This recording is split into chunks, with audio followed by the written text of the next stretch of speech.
5 hábitos de autocuidado que me transformaram em uma mulher mais confiante. Durante muitos anos da minha vida, eu achava que autocuidado era fazer skincare, era ir no salão, fazer as unhas, cuidar da pele, esse tipo de coisa. Na verdade, eu acho que eu pensava que autocuidado era coisa de gente rica, que era luxo. Mas hoje eu vejo o quanto que eu era desinformada e que, pelo menos para mim, o autocuidado vai muito além disso. Hoje eu entendo que autocuidado é qualquer atitude que diz para mim mesma, que reforça para mim mesma que eu me importo comigo e com a vida que eu estou construindo. E olhando para trás, eu consigo enumerar aqui os 5 hábitos que eu passei a fazer e que mudaram a minha forma de me tratar. Teve uma época da minha vida que eu estava vivendo totalmente no automático e eu só enxergava problema em tudo. Eu estava sempre em estado de alerta, querendo apagar algum incêndio. Eu me preocupava, sempre enxergando algo ruim e eu cuidava zero de mim, sempre colocando aqueles problemas que eu considerava urgentes na minha frente. E o curioso é que eu achava que eu ia começar a me cuidar, que eu ia começar a ter esses hábitos de autocuidado quando minha vida financeira melhorasse. Mas foi justamente o contrário. Quando eu comecei a ter autocuidado, é que a minha vida financeira começou a melhorar. E hoje eu quero compartilhar aqui esses 5 hábitos simples e que mudaram completamente a forma que eu passei a me tratar. E o primeiro hábito parece muito simples, mas fez muita diferença para mim, que foi que eu passei a cuidar do meu corpo. E aqui eu não estou falando somente de academia, eu estou falando de academia, de alimentação, cuidar da saúde como um todo, até suplementação, vitaminas D, vitamina B12, outras vitaminas que cada um tem a sua individualidade, mas nós, mulheres, a gente passa de uma certa idade, a gente precisa suplementar certas coisas. E eu percebi que cuidar do meu corpo, cuidar da minha saúde, assim, como um todo, era uma forma de dizer para mim que eu me importava comigo mesma. Isso fortalece para mim de que eu me importo comigo mesma. Então, a academia é uma coisa que eu não tiro da minha rotina, eu nunca paro de treinar. Eu posso não ir um dia ou outro por conta de algum outro compromisso, mas eu sempre vou. Já tem 2 anos que eu faço isso aí com consistência. Alimentação também. Eu nunca fui muito de comer mal, mas hoje eu tenho mais consciência de certas coisas, de certos alimentos que eu preciso comer, que eu preciso incluir na minha rotina. E alimentação, vou falar, usar dieta. Eu não faço dieta, mas eu vou usar essa palavra. Dieta é logística. Eu penso que se a pessoa se organizar, se você se organizar, tem gente que faz marmita, né? Aquelas marmitinhas. Para ali um domingo, um sábado, monta a marmita da semana, isso aí é logística. É só você se organizar.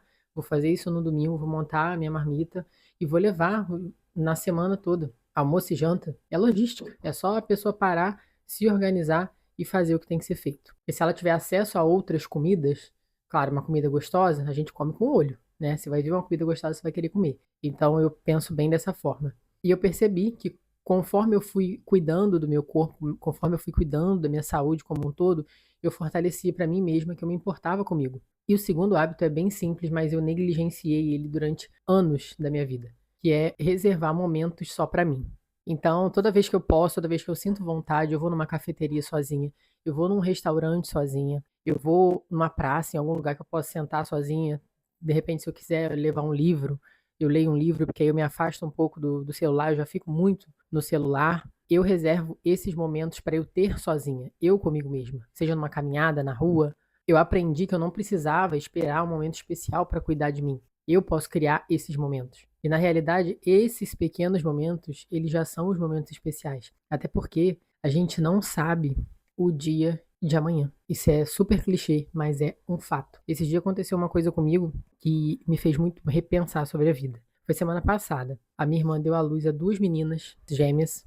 Eu acompanhei o parto, eu fotografei e tudo mais. Então eu senti ali naquele momento uma coisa muito forte sobre o significado da vida. Enfim, não vou aprofundar aqui. E no dia seguinte, eu indo trabalhar e eu pego uma rodovia, é uma BR.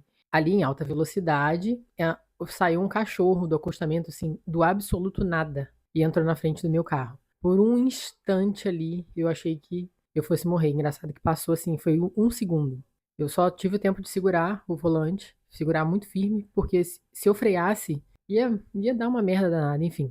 Mas não sei como o cachorro conseguiu atravessar. Mas por que que eu tô falando isso? Porque a gente fica esperando o momento. Ah, eu vou fazer. Ah, eu vou usar essa roupa aqui quando eu for sair. Ah, eu vou só me maquiar quando eu for sair.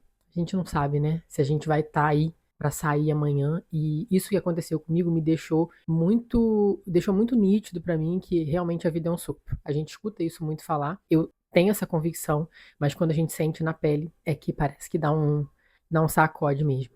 E o terceiro hábito que eu vou falar, embora ele esteja atrelado à vaidade, não é sobre esse significado que eu quero falar aqui. Pelo menos não para mim, não especificamente aqui nesse vídeo, mas ele está atrelado à vaidade, sim. Eu passei a cuidar da minha aparência. Então, maquiagem, roupa, cabelo e perfume.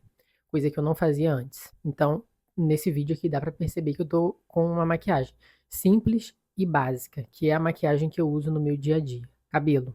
Eu cuido mais do meu cabelo hoje em dia. Roupa também. Antes eu fazia aquela separação de roupa. Ah, essa roupa aqui é de usar em casa, essa roupa aqui é de sair. É claro que tem roupas que são para sair. Ah, eu vou num evento, vou num casamento, vou num evento que precisa usar uma roupa de gala, por exemplo. É claro que eu não vou usar isso em casa. Distinguir roupa de ficar em casa e roupa de sair, eu não faço mais isso. E hoje, se eu tiver em casa, eu normalmente estou trabalhando, porque como eu sou CLT, eu tenho que conciliar esse trabalho aqui com o CLT, então aos finais de semana é o que eu faço. Mas eu coloco uma roupa direita.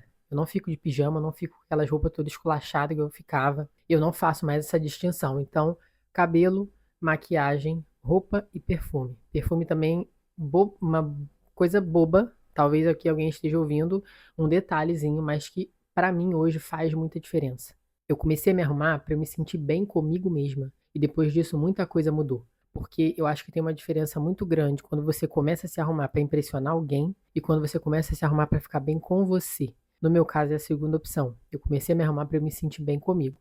Chegou num ponto que eu já estava olhando no espelho, eu já não estava me reconhecendo. E eu me perguntava onde foi que eu me perdi? Aonde foi que eu deixei escapar alguma coisa e que eu fui só me afundando, me afundando. E como eu falei, depois que eu comecei a praticar esse hábito de autocuidado, a minha vida mudou para melhor.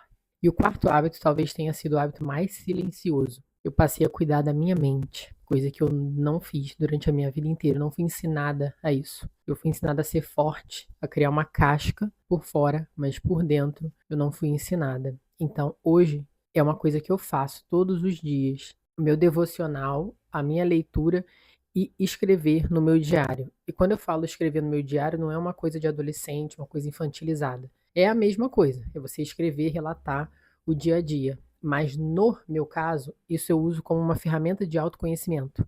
Uma ferramenta para me ajudar a me entender, para me ajudar a entender os meus padrões e a me ajudar a entender por que eu ajo de certa maneira com certas situações. Então, o devocional é um momento que eu tenho com o que eu acredito, independentemente de religião.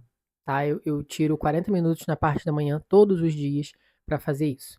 E fazer isso todos os dias fortalece a minha fé e me ajuda a levar o meu dia bem melhor do que quando eu não faço. E a soma disso daí todos os dias mudou completamente a forma como eu enxergo a vida.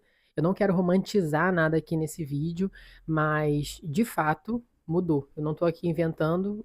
Tudo que eu falo aqui é realmente o que acontece comigo. Se não mexer o ponteiro na minha vida, eu não vou trazer aqui. Mas isso mexeu. A leitura também foi uma coisa que eu comecei a fazer diariamente. Eu sempre li, mas eu não lia com tanta frequência. Então, agora eu tô lendo esse livro aqui. É um livro super conhecido. Eu já li esse livro uma vez em 2018, mas entrou aqui e saiu no outro ouvido. Não apliquei nada. E é muito engraçado. Eu lendo ele hoje, eu fico pensando, se eu tivesse botado em prática o que estava aqui, se eu tivesse seguido, se eu tivesse tido mais consciência, eu teria uma vida totalmente diferente. Mas eu penso que naquele momento lá em 2016, eu ainda não estava preparada para ouvir não, para ler o que estava aqui. E tem o meu diário também, que é um caderno, e um caderno desses, igual caderno de escola mesmo, que eu escrevo ali. Eu escrevo todos os dias. E isso é uma ferramenta de autoconhecimento, ao meu ver, que ela me ajuda a mapear, a medir o meu progresso, porque tem progresso que é invisível, a gente não consegue medir se a gente não escrever. Se eu não escrever alguma coisa hoje, aí vai passar o tempo. Quando eu volto lá atrás, eu consigo ver o momento, como que eu estava naquela época e como que eu estou hoje. Então, eu consigo medir. Além de conseguir identificar os meus padrões, para eu melhorar como pessoa, né? Como eu falei, eu uso isso como uma ferramenta de autoconhecimento. Eu percebi que a minha mente precisava tanto quanto de cuidado quanto o meu corpo. E o quinto hábito, esse é curioso, porque ele mudou a forma como eu enxergava o autocuidado, que é eu passei a cuidar da Bárbara do futuro. Vou explicar. Hoje eu tenho noção de quanto que as pequenas coisas que a gente faz no dia a dia, mensalmente, semanalmente, o quanto de impacto isso tem num longo prazo. Então eu comecei a cumprir os acordos que eu fiz comigo, que eu faço comigo, mas pensando no meu futuro. Exemplo, construção de patrimônio. Eu penso que se eu investir em algo que seja um pouco todos os meses, isso vai se transformar numa coisa muito grande daqui 10, 20 anos. Aí eu não vou entrar especificamente em qual tipo de investimento, porque não é isso aqui do vídeo. Mas eu acho que está ficando claro o que eu estou querendo dizer. Esse cuidado com a Bárbara do futuro é esse. Eu planejo hoje, eu faço coisas hoje para que eu colha lá no futuro. Então, essa questão de construir patrimônio, hoje eu tenho uma um planejamento voltado para isso, em que todos os meses eu contribuo mensalmente para que daqui a 20 anos eu tenha X. E a produção de conteúdo mesmo aqui, cada vídeo que eu coloco aqui, e eu ainda estou começando, é como se fosse uma semente que eu estou plantando. Muitas vezes o vídeo dá pouquíssimas visualizações, mas eu sei que se eu continuar, o retorno vai vir. Isso, o trabalho de YouTube aqui é médio e longo prazo. Então, quando eu já entrei sabendo que é de 6 para 12 meses. Eu não estou preocupada em colher resultado rápido, porque eu sei da importância de plantar para depois colher. Tá ficando meio filosófica aqui a conversa, mas é assim que o mundo funciona. Os estudos também, eu sei que tem coisa que eu vou estudar hoje, que eu não vou aplicar hoje, mas que ela vai me trazer um resultado daqui um tempo. Aí eu não estou falando de longo prazo, eu estou falando de curto e médio, porque é óbvio que a gente também tem que dividir isso. Tem as coisas que são de curto, tem as coisas que são de médio e tem as coisas de longo. E todas essas coisas são da Bárbara do futuro, porque mesmo que seja curto prazo, é a Bárbara do futuro. Médio prazo é a Bárbara do futuro. E longo prazo é a Bárbara do futuro. E hoje eu entendo também que autocuidado não é tomar decisões que me tragam prazer imediato, mas decisões que demonstrem respeito pela mulher que eu quero me tornar daqui a uns anos. E se eu pudesse resumir isso tudo aqui numa frase, eu diria que o autocuidado para mim deixou de ser só um momento e passou a ser uma forma de viver. E hoje eu tento fazer pequenas escolhas que mostrem para mim mesma que eu mereço cuidado, respeito e um futuro melhor. E olhando para trás, eu percebo que foi exatamente nessas pequenas escolhas que a minha vida começou finalmente a mudar. Mudar para melhor da forma que eu sempre quis. E eu vejo vocês no próximo vídeo.